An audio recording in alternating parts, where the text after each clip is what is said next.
గతాన్ని గురించిన మంచి అయినా, చెడు అయినా అది మనకి మంచిది కాదు. కాబట్టి మంచి గతం, చెడ్డ గతం అనేవి ఉండవు. ఉన్నది గతించిన కాలం ఒక్కటే. గతించిన కాలం తన గతాన్ని సమాధి చెయ్యని అనే సూక్తి ఒకటి ఉంది. గతాన్ని శాశ్వతంగా పూడ్చిపెట్టాలి. మనం భవిష్యత్తును గురించి ఆలోచిస్తూ వర్తమానంలో జీవించాలి.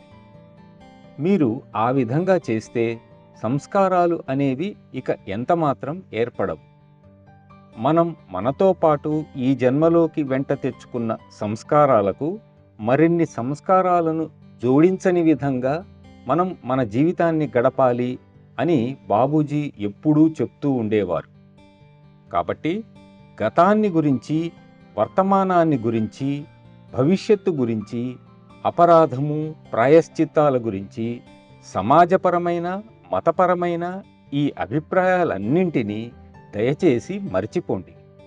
గతంలో చేసిన పని నుండి మిమ్మల్ని బాగు చేయగలిగే ప్రాయశ్చిత్తమేదీ లేదు.